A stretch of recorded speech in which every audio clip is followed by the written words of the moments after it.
बच्चों हम अध्ययन कर रहे हैं चैप्टर 3 का। क्या नाम है हमारे चैप्टर का? ग्रामीण क्षेत्र पर शासन चलाना। किसके बारे में बताता है हमें ये चैप्टर? ये चैप्टर हमें बताता है कि ब्रिटेन की ईस्ट इंडिया कंपनी जो कि भारत में व्यापार करने के लिए आई, प्लासी के युद्ध, बक्सर के युद्ध में इस कंपनी ने विजय हासिल की। उसके बाद कंपनी किस तरह से भारत के ग्रामीण क्षेत्रों में अपने शासन की स्थापना करती है, वो ही हम इस चैप्टर में पढ़ रहे हैं। आज हम इस चैप्टर के पार्ट 2 का अध्ययन करेंगे, जिसके तहत हम पढ़ेंगे कि किस तरह से यूरोप के लिए फसलें भारत में उत्पादित करवाई गई। तो सबसे पहले हम थोड़ा सा रिवीजन कर लेते हैं। क्या देखा था हमने पार्ट 1 में? हमने देखा था कि 1764 के बक्सर का युद्ध लड़ा गया। किस किस के बीच में लड़ा गया था? मीर कासिम के बीच में और ईस्ट इंडिया कंपनी के बीच में। और जीत किसने हासिल की? जीत हासिल की ब्रिटिश ईस्ट इंडिया कंपनी ने। जीत हासिल करने के बाद कंपनी को दीवानी अधिकार प्राप्त हो जाते हैं और कंपनी क्या बन जाती है? कंपनी दीवान बन जाती है। कौन कौन से क्षेत्रों की दीवान बन जाती है? बंगाल, बिहार और उड़ीसा के क्षेत्रों की यह दीवान बन जाती है। और हमने देखा था दीवान से क्या तात्पर्य है? दीवान से तात्पर्य है कि इन क्षेत्रों के जो कर वसूलने से संबंधित अधिकार हैं, लगान वसूलने से संबंधित अधिकार हैं, वो अब कंपनी के पास आ गए। यानी पैसे से संबंधित जो काम था इन क्षेत्रों का, वो कंपनी के पास आ गया। और रही बात नवाब की या राजनीतिक सत्ता की, तो नवाब तो रहेंगे भारतीय ही, राजनीतिक सत्ता तो भारतीयों के पास ही रहेगी। लेकिन इन क्षेत्रों की जो आर्थिक सत्ता थी वो किसके पास आ गई? वो आ गई जी कंपनी के पास। इससे पता चलता है कि कंपनी जो ईस्ट इंडिया कंपनी थी, अंग्रेज थे, कितने चतुर थे, क्योंकि आर्थिक शक्ति जब हाथ में आ गई ना, तो राजनीतिक शक्ति तो अपने आप ही आ जाएगी। तो इन्होंने यही किया कि बंगाल, बिहार, उड़ीसा के दीवानी अधिकार कंपनी ने प्राप्त कर लिए, दीवान बन गई।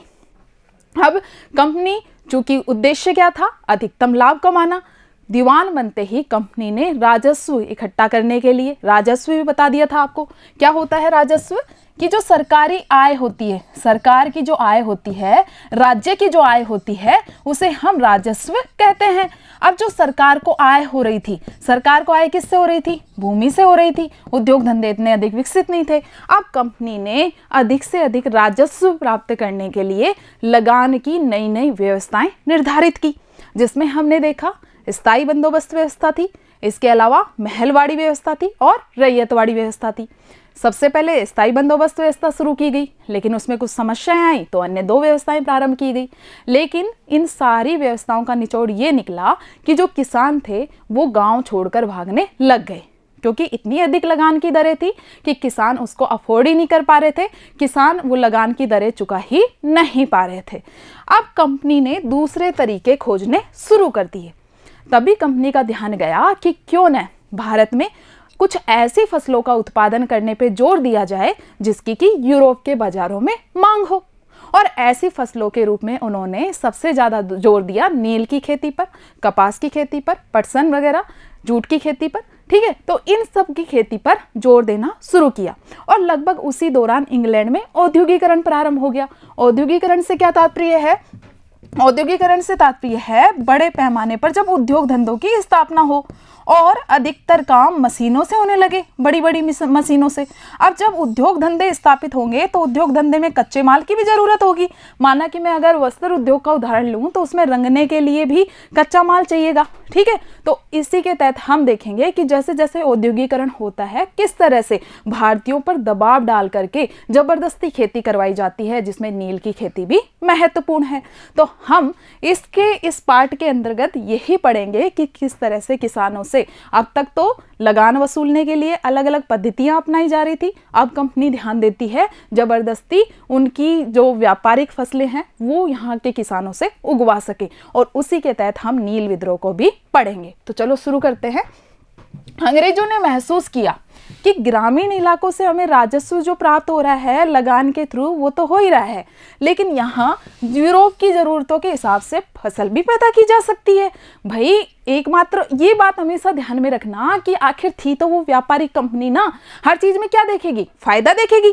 तो उसने यहाँ भी फायदा देखा। 18वीं सदी के अंत तक कंपनी अफीम की खेती करने पर और नील की खेती करने पर जोर देने लग गई। आगे हम पढ़ेंगे कि नील की खेती करने पर जोर क्यों दिया। इसके अलावा उसने पटसन उगाने पर जोर दिया। जो बंगाल के क्षेत्र के किसान थे उनको पटसन की फसल उगाने के लिए बोला कि और कोई फसल तो छोड़ो, पटसन की फसल उगाओ, क्योंकि बंगाल का पटसन फेमस था। इसी तरह से असम की चाय फेमस थी। उत्तर प्रदेश के क्षेत्र, उत्तर प्रदेश का जो संयुक्त प्रांत वाला क्षेत्र था उसमें गन्ना था। ठीक है, इसी तरह से गेहूँ, गेहूं के लिए पंजाब के क्षेत्र को बोला गया, कपास के लिए महाराष्ट्र और पंजाब के क्षेत्र को, और चावल के लिए मद्रास के क्षेत्र के जो रैयत थे, किसान थे, उनको खेती करने के लिए मजबूर किया गया। अब किसानों को क्या कर दिया गया? किसानों को मजबूर कर दिया गया कि आप और फसल तो छोड़ो, आपको यही फसल उत्पादित करनी है। क्यों उत्पादित करनी है? क्योंकि यूरोप के जो बाजार थे उनमें इन्हीं फसलों की मांग थी। अब हम एक उदाहरण के माध्यम से समझेंगे। अब हर एक फसल का तो उदाहरण नहीं ले सकते ना, कि जो गन्ना उत्पादक थे वो कैसे परेशान थे या जूट उत्पादक थे वो कैसे परेशान थे।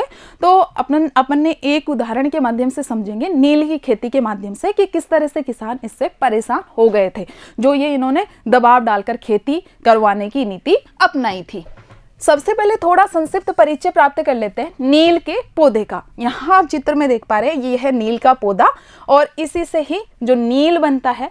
अभी मार्केट में तो कृत्रिम नील आता है, बट ये जो नील है ये चमकदार नीला रंग इससे निकलता है, और इसके कारण भारतीय नील की उस दौरान यूरोप के बाजारों में बहुत ज़्यादा मांग होती थी। भारतीय नील की क्यों होती थी? क्योंकि नील का जो पौधा है वो उष्णकटिबंधीय इलाकों में उगता है। अब ये उष्णकटिबंधीय क्या होता है? आपने भूगोल में जरूर से पढ़ा होगा कि जो हमारी पृथ्वी है, पृथ्वी को तापमान के आधार पे कुछ ताप कटिबंधों में बांटा गया है।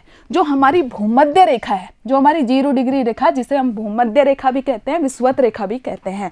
अब ये जो 0 डिग्री रेखा के आसपास वाला जो क्षेत्र है वो उष्णकटिबंधीय क्षेत्र में आता है, जहां पर अधिकतर गर्म मौसम रहता है। और उसके आगे का भी समझ लो, इससे ऊपर का आता है शीतोष्ण कटिबंध का क्षेत्र। शीतोष्ण कटिबंध का क्षेत्र वो होता है जिसमें कि ना तो ज़्यादा ठंड रहे और ना ज़्यादा गर्मी रहे।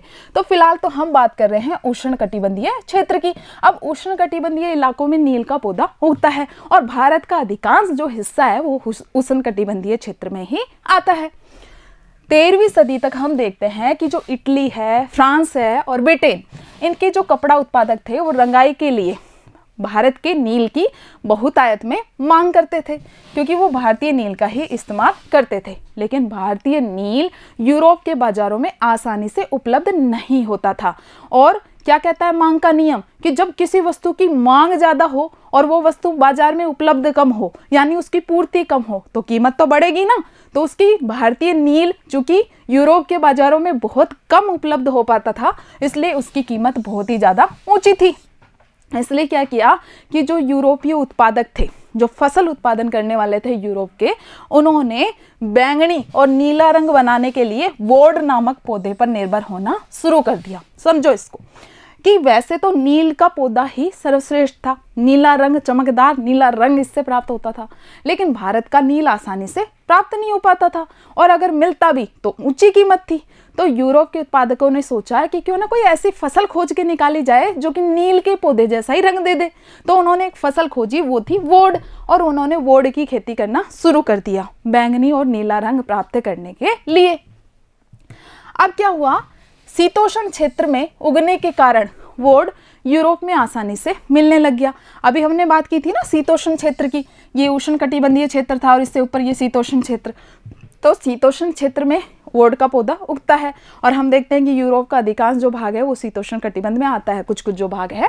तो इसके कारण यूरोप में आसानी से वोड की फसल उगने लग गई। और अगर हम उदाहरण देखें कहाँ कहाँ पर, तो उत्तरी इटली का क्षेत्र है, दक्षिणी फ्रांस का क्षेत्र है, जर्मनी और ब्रिटेन के कई हिस्सों में ये वोड का पौधा उगता था। लेकिन दिक्कत क्या थी कि वोड इतनी मेहनत करने के बाद ये फसल होती, लेकिन फिर भी इसका कलर उतना नीला चमकदार नहीं होता था जितना कि नील की फसल से प्राप्त होता था। तो अब ये जो व्यापारी थे, ये जो उत्पादक थे, इनको ये समस्या हो गई कि अपन वोड की फसल उगा तो रहे हैं, लेकिन जो नील है उससे प्रतिस्पर्धा का सामना ये नहीं कर पाएगा, क्योंकि नील तो नील है, उससे तो बहुत चमकदार कलर निकलता है। तो इसलिए उन्होंने सरकार पर दबाव डाला कि आप नील के आयात पर क्या लगा दो, प्रतिबंध लगा दो। ये देखो, नील के आयात पर प्रतिबंध लगाने के लिए सरकार पर दबाव डाला। अब आयात क्या होता है, ये देखो, ये है अपना भारत या छोड़ो कोई भी देश लो आप, है ना। एक देश दूसरे देशों पर कई चीज़ों के लिए निर्भर करता है। सारी चीज़ें तो खुद से नहीं उगा सकता ना, तो कुछ चीज़ों का उसे आयात करना पड़ता है, मंगानी पड़ती है दूसरे देश से, और जो चीज़ें उनके यहाँ पे ज़्यादा होती है उनका वह निर्यात करता है, बेचता भी है। तो इन्होंने क्या कहा कि आप जो ये आयात कर रहे हो ना नील का, ये आयात बंद कर दो। क्यों बंद कर दो? क्योंकि भाई जिससे कि हमारी वोड की फसल है उसको ही खरीदे, जो ये वोड है इसको ही रंगने के लिए खरीदा जाएगा वस्त्र उत्पादकों के द्वारा। ठीक है, मान ली बात सरकार ने और आयात पर पाबंदी लगा दी। लेकिन जो रंगरेज थे, कपड़ा उत्पादक थे, वो इस स्थिति से खुश नहीं हुए। उन्होंने सरकार को वापस कहा कि आप ये जो आयात पर पाबंदी लगाई है इसको हटाओ। भाई जो उत्पादक है, जो वोड की फसल को पैदा कर रहे हैं, वो तो सरकार को बोल रहे हैं कि नील की फसल के आयात पर, नील के आयात पर रोक लगा दो, जिससे कि हमारा उपजाया हुआ वोड खरीदा जाए रंगने वालों के द्वारा, रंगरेज के द्वारा। लेकिन रंगरेज सरकार को कह रहे हैं कि नहीं नहीं, आप तो आयात पर लगी रोक हटाओ, क्योंकि हमें तो नील ही चाहिए, हमें वोड नहीं चाहिए, क्योंकि नील ही हमें अच्छा रंग देता है। आखिर में सरकार को इनकी मांग के आगे झुकना पड़ा और जो नील है उसके आयात पर से लगी पाबंदी में ढील दे दी, पाबंदी हटा दी गई। हम देखते हैं कि भारतीय नील तक पहुंचने से पहले अनेक हिस्सों में नील की खेती करने का प्रयास किया गया, नील की खेती करवाई गई। जैसे भारत पर अंग्रेजों का शासन था, यानी भारत अंग्रेजों का उपनिवेश था, इसी तरह से हम देखते हैं कि कई क्षेत्र उपनिवेश बना लिए गए थे महाशक्तियों के द्वारा। जैसे कि कैरेबियाई द्वीप समूह में है एक देश सेंट डोमिंगो, वहाँ पर फ्रांस का नियंत्रण था। तो फ्रांस ने अपने इस उपनिवेश में नील की खेती करवाना शुरू किया। इसी तरह से ब्राज़ील में पुर्तगालियों ने, जमैका में ब्रिटिश ने और वेनेजुएला में स्पेनिश लोगों ने नील की खेती करवाना शुरू किया। उत्तरी अमेरिका के भी बहुत सारे भागों में नील के बागान सामने आए। तब जब इतनी अधिक मात्रा में नील का उत्पादन हो रहा है तो भारतीय नील की तो इतनी ज़्यादा मांग ही नहीं होनी चाहिए थी, भाई आपूर्ति कितनी ज़्यादा हो रही है। लेकिन समस्या ये क्रिएट हुई कि जो ये औपनिवेशिक जो देश थे, इनमें विद्रोह कर दिया वहाँ की जनता ने कि हम तो नील की खेती नहीं करेंगे। जैसे एक उदाहरण लेते हैं सेंट डोमिंगो का, वहाँ में गुलामों ने बगावत कर दी 1791 में कि हम नील की खेती नहीं करेंगे। बागान मालिकों के खिलाफ इन्होंने विद्रोह कर दिया। आखिरकार जो फ्रांस है उसने अपने उपनिवेशों में 1792 में गुलामी की जो प्रथा चल रही थी, इनकी जो दास प्रथा थी, उसकी समाप्ति की घोषणा ही करनी पड़ी। तो इस तरह से हम देखते हैं कि नील की आपूर्ति विश्व के बाजार में धीरे धीरे कम होने लग गई और 18वीं सदी के आखिर तक भारतीय नील की मांग बहुत ज़्यादा बढ़ गई। एक कारण हम पहले देख ही चुके हैं कि ब्रिटेन में औद्योगिकरण की शुरुआत हो गई थी, उद्योग बड़े बड़े पैमाने पर उद्योग धंधे लग रहे थे। अब उद्योग धंधे लग रहे हैं तो जैसे कि वस्त्र उद्योग है तो उसके लिए कपास के उत्पादन में भी बढ़ोतरी हो रही थी और कपड़े की रंगाई की मांग भी तेजी से बढ़ रही थी और रंगाई के लिए नील की जरूरत पड़ रही थी, इसलिए भारतीय नील की मांग पड़ रही थी, जरूरत पड़ रही थी। उसी दौरान हम देखते हैं कि वेस्ट इंडीज और अमेरिका से मिलने वाली आपूर्ति अनेक कारणों से बंद हो गई। एक कारण तो हमने देख ही लिया कि किस तरह से उपनिवेशों में विद्रोह हो गया था। 1783 से 89 के बीच में हम देखते हैं कि पूरी दुनिया का नील उत्पादन लगभग आधा ही रह गया था। ब्रिटेन के जो रंगरेज थे, कपड़े रंगने वाले जो लोग थे, वो अब अपनी बढ़ी हुई नील की मांग को पूरा करने के लिए अनेक जरियों की तलाश करने लग गए। वो ऐसे स्रोत तलाश करने लग गए कि जहां पर उनकी बढ़ी हुई नील की मांग पूरी हो सके। यूरोप में नील की बढ़ती हुई मांग को पूरा करने के लिए अंग्रेजों ने भारत में दिलचस्पी लेना शुरू किया। उनको भारत में अनुकूल माहौल नजर आया क्योंकि एक तो उष्णकटिबंधीय क्षेत्र में है, एक पर्याप्त मात्रा में यहाँ पे जनसंख्या भी थी, भूमि भी थी, तो इन्होंने भारत पर फोकस करना शुरू किया। ईस्ट इंडिया कंपनी भारत में नील की खेती बढ़ोतरी के रास्ते ढूंढने लग गई और 18वीं सदी के उत्तरार्ध में जैसे जैसे 18वीं सदी का अंत आने लग गया था, बंगाल में नील की खेती तेजी से बढ़ने लग गई। बंगाल में पैदा होने वाले नील दुनिया के बाजारों में छा गया। एक उदाहरण के द्वारा हम इसको समझते हैं कि बंगाल के नील की कितनी ज़्यादा मांग बढ़ रही थी कि यदि हम 1788 में देखें तो ब्रिटेन के द्वारा जो भारत से नील आयात किया जा रहा था, मंगवाया जा रहा था, उसकी मात्रा केवल 30% थी। और यदि हम अब देखें 1810 में तो ये जो आयात की मात्रा थी, भारत से जो नील आ रहा था वो बढ़ के 95% हो गया था, 95% हो गया था। तो इतनी ज़्यादा भारतीय नील की मांग हो गई थी। अब नील के व्यापार में जैसे जैसे बढ़ोतरी हुई, कंपनी तो वही व्यापारियों की कंपनी, कंपनी किसकी थी भाई, ब्रिटेन के व्यापारी थे कुछ, उन्होंने इकट्ठा होकर के अपनी कंपनी बनाई थी, east India company, British east India company, और अपनी महारानी से चार्टर प्राप्त किया, अनुमति प्राप्त की कि हम पूर्वी देशों के साथ व्यापार कर सकते हैं क्या। महारानी ने अनुमति दे दी और वो भारत आ गई। ठीक है, तो व्यापारियों की कंपनी थी, उद्देश्य क्या था, अधिकतम लाभ कमाना था। तो यहाँ पर उन्होंने देखा कि नील के उत्पादन में तो बड़ा फायदा है, क्योंकि नील की इतनी ज़्यादा मांग है यूरोप के बाज़ारों में। तो जो कंपनी के अफसर थे, कंपनी के जो एजेंट थे, व्यावसायिक एजेंट, ये लोग भी अपना पैसा लगाने लग गए नील के व्यावसायिक उत्पादन में। भारी मुनाफे की उम्मीद में स्कॉटलैंड व इंग्लैंड के बहुत सारे लोग भारत में आ गए और उन्होंने अपने खुद के नील के बागान लगा लिए, नील की खेती करने के लिए।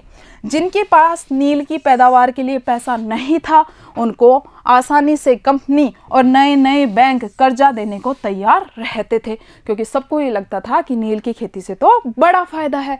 अब एक बार नज़र डाल लेते हैं कि नील की खेती होती कैसे थी। अभी तक हमने क्या समझा, अभी तक हमने देखा कि कंपनी जिसका ध्यान अभी तक राजस्व इकट्ठा करने पर था, लगान इकट्ठा करने पे था, अब वो अपना ध्यान दूसरी तरफ मोड़ती है कि भारत से कैसे करके अधिकतम फसलें उपजाई जा सके, व्यावसायिक फसलें जिनको यूरोप के बाजारों में बेच करके पैसा हासिल किया जा सके। और इसमें से ही हमने उदाहरण पढ़ा नील का, और हमने ये भी देखा कि भारतीय नील की मांग यूरोप के बाजारों में लगातार बढ़ती जा रही थी। एक तो इंग्लैंड में औद्योगिकरण के कारण, दूसरा जो अन्य देश आपूर्ति कर रहे थे जैसे अमेरिका है, फ्रांस है, उनकी आपूर्ति बंद हो गई थी, इसलिए पूरा ध्यान अब ब्रिटेन ने केंद्रित कर दिया था भारत पर। अब ये देखते हैं कि भारत में ये जो नील की खेती थी किस तरह से हो रही थी। तो नील की खेती के मुख्यतः दो तरीके थे, और अपने ये क्वेश्चन भी इंपॉर्टेंट है। नील की खेती के दो तरीके थे, एक तो निज और एक रैयती खेती। अब ये निज खेती क्या थी, निज खेती में जो बागान मालिक होते थे ना, वो खुद के बागान लगाते थे, खुद की जमीन पर बागान लगाते थे। इसमें बागान मालिक खुद अपनी जमीन में नील का उत्पादन करते थे। अब ये बागान मालिक की खुद की ज़मीन हो सकती थी, या हो सकता है उन्होंने किराए पे ले ली हो, पट्टे पे ले ली हो। ठीक है, तो इस तरह से या तो ज़मीन खरीद लेते थे या दूसरे ज़मींदारों से ज़मीन भाड़े पर ले लेते थे, और भाड़े के ही मजदूर ले आते थे और नील की खेती करवाते थे। मतलब ये कोई भी हो सकते थे, यूरोपीय उत्पादक हो सकते थे, व्यापारी हो सकते थे। ये क्या तो खुद की ज़मीन खरीदते थे या फिर ज़मीन को किराए पे ले लेते थे और मजदूरों को ला करके नील की खेती करवाते थे, क्योंकि नील की खेती से फ़ायदा होता था। तो इस खेती को कहा गया निज खेती। क्या कहा गया, निज खेती कहा गया। लेकिन निज जो खेती थी, ये निजी हो गया, इसको निज, हालांकि मतलब तो वही हुआ निजी, बट ये निज है। तो निज खेती में समस्याएं आने लग गई। अब समस्याएं भी बड़ी अजीब अजीब थी कि सबसे पहली बात तो ये कि नील की खेती करने के लिए बड़े बड़े भूखंडों की आवश्यकता होती थी, उपजाऊ भूमि की आवश्यकता होती थी। अब ये बागान मालिक थे, उनको इस तरह की भूमि मिल नहीं पाती थी, और फैक्ट्री के नज़दीक तो बिल्कुल ही ये संभव नहीं था कि इस तरह के भूखंड उनको मिल सके। लेकिन यदि वो कोशिश भी करते थे ना फैक्ट्री के आसपास की ज़मीन लेने की, फैक्ट्री के आसपास जितने भी जो लोकल लोग रह रहे थे, भारत के जो स्थानीय किसान रह रहे थे, अगर वो उनको हटा करके ज़मीन खाली भी कर लेते थे तो वही संघर्ष वाली स्थिति पैदा हो जाती थी, एक साइड को किसान और एक साइड को ये बागान मालिक। तो ये कुछ समस्याएं आई। तीसरा हम देखते हैं कि बड़ी संख्या में मजदूरों की आवश्यकता होती थी, क्योंकि उसी समय धान की फसल वगैरह का भी टाइम होता था, तो इनको आसानी से मजदूर उपलब्ध नहीं हो पाते थे। बहुत सारे हल बैलों की भी ज़रूरत पड़ती थी। उदाहरण के दृष्टिकोण से अगर हम देखें तो 1 बीघा नील की खेती करने के लिए 2 हल चाहिए होते थे। अब इसको यूँ समझो कि माना कि किसी बागान मालिक को अपनी 1000 बीघा जमीन पर नील की खेती करनी है, तो इस हिसाब से चूंकि 1 बीघा में 2 हल चाहिए, तो 1000 बीघा के लिए उसे कितने हलों की आवश्यकता होगी, उसे 2000 हलों की आवश्यकता होगी। और ये बिल्कुल भी प्रैक्टिकल नहीं है कि इतना हल वो अरेंज कर पाए, इतने हलों का वो प्रबंध कर पाए। दूसरा तरीका ये हो सकता है कि वो किसानों से मदद मांगे, बागान मालिक, कि भाई आपके हल दे दो हमें नील की खेती करने के लिए। लेकिन यहाँ के जो स्थानीय किसान थे, बागान मालिकों से अलग, जो कि अपनी रेगुलर वाली खेती करते थे, उस वक्त वो चावल की खेती करते थे, तो वो लोग भी हल नहीं दे सकते थे, क्योंकि वो उनकी चावल की खेती करने का समय होता था। तो इस कारण हम देखते हैं कि एक तो समस्याएं भूमि की, दूसरी समस्या क्या देखी, मजदूरों की। और तीसरी समस्या हमने देखी कि जो हल बैल वाली है, ये हल और जो बैल थे ये उनको नहीं उपलब्ध हो पा रहे थे। तो हम देखते हैं कि नील की जितनी भी पैदावार हो रही थी भारत में, उसमें से जो ये निज खेती थी इसका हिस्सा मात्र 25% था। तो जो बाकी की खेती थी वो कौन सी हो रही थी, बाकी की खेती हो रही थी रैयत खेती, जिसके बारे में हम आगे पढ़ेंगे। यहाँ देखिए ये खेती करते हुए दिखाया गया है कि किस तरह से जो मजदूर हैं यहाँ खेती कर रहे हैं। ये बागान हैं और ये नील की खेती की जा रही है। 19वीं सदी की शुरुआत में बंगाल के जो मजदूर थे वो नील की खेती करते हुए इस पिक्चर में दिखाए गए हैं। अब बात करते हैं रैयत खेती की, रैयती व्यवस्था की। तो रैयती व्यवस्था के तहत क्या होता था, ये बागान मालिक है, पहले बागान मालिक खुद अपने बागान डेवलप कर रहे हैं और उन पे खेती करवा रहे हैं, तो उसको हमने कहा कि भाई ये है निज खेती। अब ये बागान मालिक हैं, ये कॉन्ट्रैक्ट पे साइन करवा रहे हैं। कॉन्ट्रैक्ट मतलब अनुबंध पे साइन करवा रहे हैं। किससे करवा रहे हैं, ये क्या तो कर रहे हैं रैयतों से साइन। रैयत हम पहले पढ़ चुके हैं, किसे कहा जाता है रैयत, रैयत कहा जाता है किसानों से। अब ये रैयत से साइन कर रहे हैं, या फिर जो गांव का मुखिया होता है उसको मजबूर कर रहे हैं कि आप रैयत से साइन करवाओ, कॉन्ट्रैक्ट साइन करवाओ, अनुबंध साइन करवाओ। क्या अनुबंध में लिखा होता था कि भाई हम तुम्हें ऋण भी उपलब्ध करवाएंगे, पैसा देंगे नील की खेती करने के लिए, बीज भी उपलब्ध करवाएंगे, लेकिन बदले में तुम्हें अपनी भूमि की 25% भाग पर नील की खेती करनी होगी, और नील की खेती का जब खेती हो जाएगी, जो उत्पादन प्राप्त होगा वो आपको हमें बेचना पड़ेगा। तो इस तरह का ये समझौता करना होता था, ये अनुबंध करना होता था, तो उसे हम कहते हैं रैयत खेती, है ना, रैयती व्यवस्था। अर्थात इसमें बागान मालिक खुद खेती नहीं करवा रहा है, बल्कि एक कॉन्ट्रैक्ट साइन कर रहा है, एक समझौता कर रहा है, जिसमें किसानों को कह रहा है कि हम आपको सुविधा देंगे, लेकिन बदले में आप हमें आपकी जो जमीन है उसके 25% भाग पर नील की खेती करके हमें दो। रैयती व्यवस्था के तहत बागान मालिक रैयतों के साथ एक अनुबंध करते थे। कई बार वे गांव के मुखिया को भी मजबूर करते थे कि वो उनके गांव के जितने भी किसान हैं, रैयत हैं, उनकी तरफ से समझौता करें। तो कई बार गांव के मुखियाओं को भी रैयतों की तरफ से समझौता करने के लिए बाध्य किया जाता था। अनुबंध पर जो दस्तक कर देते थे रैयत, मतलब जो ऐसे किसान जो कि कॉन्ट्रैक्ट साइन कर देते थे, समझौते पर हस्ताक्षर कर देते थे, उनको नील की खेती करने के लिए बागान मालिकों से नगद कर्जा मिलता था, पैसा मिलता था। बदले में उन्हें अपनी कम से कम 25% जमीन पर नील की खेती करनी पड़ती थी, और सुविधा भी देते थे बागान मालिक, जैसे कि वो बीज देते थे, उपकरण देते थे। हालांकि मिट्टी तैयार करने की, बीज बोने की, फसल की पूरी देखभाल करने की, ये सारी जिम्मेदारी किसकी थी, रैयत की थी, किसान की थी। बागान मालिक का क्या रोल था, बागान मालिक आपको नगद कर्जा देगा, ठीक है, नगद कर्जा देगा जिसे आपको चुकाना पड़ेगा, यानी पैसे तो देगा आपको लेकिन कर्जे के रूप में, वो आगे आपको चुकाने पड़ेंगे। तो नगद कर्जा देगा, बीज उपलब्ध कराएगा, मशीन कोई चाहिएगी फसल के लिए तो वो आपको उपलब्ध कराएगा, उपकरण जो भी थे, और कटाई के बाद फसल बागान मालिकों को सौंप दी जाती थी। और उसके बाद क्या हुआ, अगली फसल के लिए रैयतों को नया कर्जा मिल जाता था। तो इस तरह से एक चक्कर चलता रहता था कि अभी इन्होंने क्या दिया, कर्जा दिया, बीज दिए, उपकरण दिए, बोला कि नील की खेती करो अपने 25% जमीन पर, कर ली भाई नील की खेती। अब ये इनको बेच दी, वापस से इन्होंने कर्जा दे दिया, वापस से खेती करेंगे, वापस से इनको बेच देंगे। तो इस तरह से ये एक चक्र चलता रहता था। अब समस्याएं क्या आई इसमें रैयती खेती में, जैसे कि हमने निज खेती में कुछ समस्याएं देखी, इसी तरह से रैयती खेती में भी समस्याएं आई। होता क्या था कि रैयत बेचारे इतनी मेहनत से फसल तैयार करते थे, नील की खेती करते थे, बल्कि अपनी ज़रूरत की जो धान की खेती थी उसको भी साइड में करके नील की खेती करते थे, क्योंकि उन्हें मजबूर किया जाता था।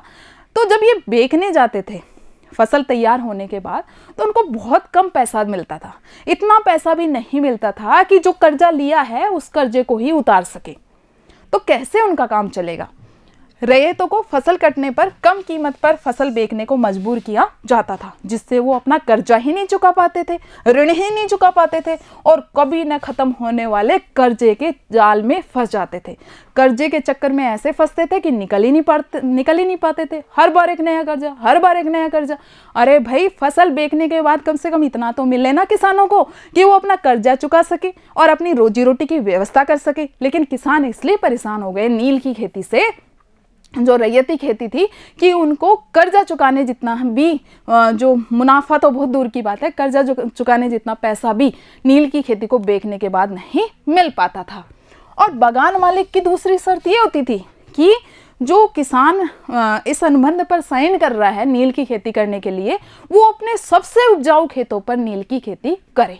अब नील की खेती के साथ समस्या ये है कि नील की जो जड़ें हैं ना वो बहुत गहरी होती हैं, और जड़ें गहरी होने के कारण जो मिट्टी की उर्वरा शक्ति है, मिट्टी की जो उपजाऊ जो उसकी ताकत होती है वो सारी यह खींच लेती है। इसके कारण यदि किसान ने नील की खेती की है तो ये समझ लो कि अगली बार वो है अपनी फसल उपजाने में सक्षम ही नहीं हो पाएगा, क्योंकि भूमि की उर्वरा शक्ति तो लगभग खत्म ही हो जाएगी। तो ये हमने दो मोटे मोटे कारण देखे। इसके अलावा भी कारण है कि किसानों को बहुत ज़्यादा अपना समय देना पड़ता था, बहुत ज़्यादा अपनी ताकत लगानी पड़ती थी नील की खेती करने में, और बदले में हम देख ही चुके हैं पैसा ना के बराबर मिलता था। तो ये कुछ कारण थे जिससे कि रैयती खेती में समस्याएं उत्पन्न हुई, रैयती खेती असफल होने लग गई, और इसी के परिणाम आए नील विद्रोह के सामने, नील विद्रोह के रूप में ब्लू रिवोल्ट। क्या था ये नील विद्रोह? भाई अब जो किसान इतने समय तक उनकी दुर्दशा हो रही है, पीड़ित हो रहे हैं, अत्याचार हो रहा है उन पर, जबरदस्ती उनको कॉन्ट्रैक्ट साइन करवाए जा रहे हैं, नील की खेती करने पर मजबूर किया जा रहा है। अब एक सहन शक्ति, सहन की भी एक सीमा होती है, तो उनकी ये सहन की सीमा खत्म हो जाती है और ये नील बागान मालिकों के खिलाफ विद्रोह कर देते हैं। और ये विद्रोह इतना बड़े लेवल पे हो जाता है कि आखिरकार जो ब्रिटेन की जो सरकार है, ब्रिटेन की जो गवर्नमेंट है, विक्टोरिया, रानी विक्टोरिया, वो ब्रिटेन से हस्तक्षेप करती है इस मामले में। ये देखिए, मार्च 1859 में, डेट याद रखनी है हमें, कब हुआ था नील विद्रोह? 1859 में। मार्च 1859 में बंगाल की हजारों रैयतों, बार बार कह रही हूँ, रैयत से तात्पर्य है किसान से, पहले हम पढ़ चुके हैं रैयतवाड़ी व्यवस्था के अंतर्गत। तो बंगाल के हजारों रैयतों ने नील की खेती करने से इनकार कर दिया, और इन्होंने बागान मालिकों को लगान चुकाने से भी मना कर दिया।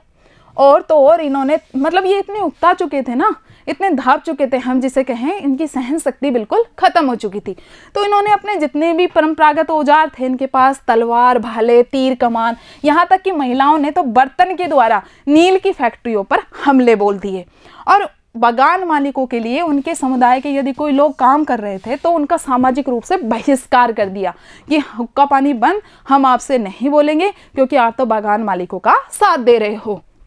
बागान मालिकों की तरफ से लगान वसूलने के लिए यदि कोई भी एजेंट आता, गुमास्ता आता, तो ये लोग उसकी पिटाई कर देते थे। रैयतों ने तो कसम ही खा ली थी कि वो अब किसी से नहीं डरेंगे, न तो बागान मालिकों के लाठीधारी गुंडों से डरेंगे और न ही वो नील की खेती करने के लिए अब कोई कर्जा लेंगे, यानी अब वो किसी अनुबंध पर भी साइन नहीं करेंगे।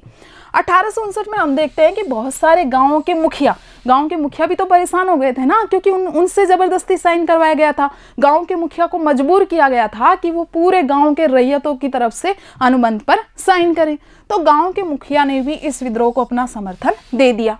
अब अंग्रेज क्या है कि 1857 में जो क्रांति हुई थी ना, जिसको हम आगे 5th चैप्टर में देखेंगे, तो 1857 की क्रांति में जो विद्रोह हुआ था 1857 का, तो उससे डरी हुई थी।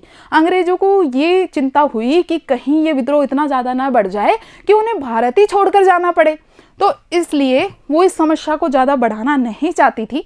1857 की बगावत के बाद अंग्रेज सरकार कोई नया विद्रोह नहीं चाहती थी, इसलिए लेफ्टिनेंट गवर्नर ने 1859 की सर्दियों में इलाके का दौरा किया और मजिस्ट्रेट एस्ले ईडन को कहा गया विक्टोरिया के द्वारा कि आप जाओ समस्या को शांत करके आओ। तो इन्होंने किसानों को शांत करने के लिए एक नोटिस जारी करके कहा कि रैयतों को नील की खेती के अनुबंध मानने के लिए मजबूर नहीं किया जा सकता। अब ये जो मजिस्ट्रेट आए थे एस्ले ईडन, जो कि वहीं पश्चिम बंगाल के क्षेत्र के थे, बरसात जो बारासात का क्षेत्र था, तो अब इन्होंने घोषणा तो ये की थी, रानी विक्टोरिया ने इन्हें कहा था कि किसी भी रैयत को, किसी भी किसान को अनुबंध पर साइन करने के लिए मजबूर नहीं किया जाएगा। लेकिन किसानों को ये लगा कि विक्टोरिया जी ने तो ये कह दिया है कि अब आपको नील की खेती करनी ही नहीं है ना। उन्होंने ये तो नहीं कहा ना कि नील की खेती नहीं करनी है, उन्होंने ये कहा कि ज़बरदस्ती किसी को मजबूर नहीं किया जाएगा। लेकिन इससे जो ये कन्फ्यूजन पैदा हुआ, जो ये संदेह वाली स्थिति उत्पन्न हुई, इससे स्थिति और ज़्यादा बिगड़ गई। अब तो किसानों ने बिल्कुल ही मना कर दिया कि अब हम तो नील की खेती नहीं करेंगे। अब ये जो कलकत्ता के पढ़े लिखे लोग थे, इन तक भी बात पहुंची। इन्होंने भी नील के जो क्षेत्र थे उनका दौरा किया, और इन्होंने भी जो ये नील की खेती करने वाले रैयत थे, किसान थे, इनको समर्थन दिया, इनके बारे में लिखा। अब क्या है, सरकार ने बिगड़ी हुई स्थिति को संभालने के लिए एक जांच आयोग बनाया, और इस जांच आयोग ने, इस नील आयोग ने क्लीन चिट दे दी किसको? रैयतों को, किसानों को, कि किसानों की कोई गलती नहीं है, सारी गलती बागान मालिकों की है, क्योंकि बागान मालिक हैं ये जबरदस्ती नील की खेती करवाते हैं, और नील की खेती रैयतों के लिए, किसानों के लिए बिल्कुल फायदे का सौदा नहीं है, फिर किसान इसको क्यों करेंगे। इसलिए उन्होंने ये कहा अपनी रिपोर्ट में, नील आयोग ने, कि रैयत, किसान जिन्होंने पहले साइन किए हुए हैं, तो वो इस बार तो अपने अनुबंध को पूरा करें, जितना भी टाइम बच रहा है उनका समझौते के हिसाब से, उतने टाइम वो नील की खेती उपजाएं, और आगे से किसी को भी नील की खेती करने के लिए मजबूर नहीं किया जाएगा। तो हम देखते हैं कि नील आयोग के द्वारा इस समस्या का समाधान किया गया। आगे हम पढ़ते हैं कि इस बगावत के साथ ही जो बंगाल के क्षेत्र में नील का उत्पादन था वो धीरे धीरे अब खत्म होने लग गया। नील का जो उद्योग था वो अब बंगाल से कम होने लग गया, क्योंकि ये जो बगावत हुआ था, ये विद्रोह इतने बड़े लेवल पे हो गया था। इसी के साथ साथ हम देखते हैं कि 19वीं सदी के आखिर में कृत्रिम रंगों का भी निर्माण होने लग गया था। आर्टिफिशियल कलर्स मार्केट में आने लग गए थे, जिसके कारण भी नील का व्यवसाय प्रभावित हुआ। फिर भी जो ये बागान मालिक थे, नील बागान मालिक, इन लोगों ने बंगाल का क्षेत्र छोड़ करके बिहार का क्षेत्र पकड़ लिया, और ये लोग वहाँ पर नील का उत्पादन करवाने में लग गए। वहाँ पे भी सेम परिस्थितियाँ उत्पन्न हो गई, वही वहाँ बिहार के लोगों ने विद्रोह कर दिया। और हम देखते हैं कि महात्मा गांधी जी, जो कि उस वक्त दक्षिण अफ्रीका से लौट चुके थे, उन्होंने बिहार के क्षेत्र में जो नील किसान विद्रोह कर रहे थे उनके पक्ष में, जो ये चंपारण का क्षेत्र में जो विद्रोह चल रहा था, चंपारण सत्याग्रह 1917 को, उसको महात्मा गांधी जी ने अपना नेतृत्व प्रदान किया, उसका सफल संचालन किया, और बिहार के जो नील किसान थे उनके पक्ष में निर्णय करवाया। तो बच्चों, क्या क्या जानकारी प्राप्त की हमने देखा कि किस तरह से अंग्रेज किसानों को मजबूर करते थे उन फसल को उपजाने के लिए, जो कि बेचारे किसानों के लिए बिल्कुल भी फायदे का सौदा नहीं थी। और हमने देखा कि किस तरह से किसानों ने बिना डरे संगठित होकर के विद्रोह किया और अपने पक्ष में फैसले करवाए। तो बच्चों, ये चैप्टर अब यहीं पे कंप्लीट होता है। मिलते हैं नेक्स्ट वीडियो में हमारे इस चैप्टर के पाठ्य पुस्तक के प्रश्नों के साथ। धन्यवाद।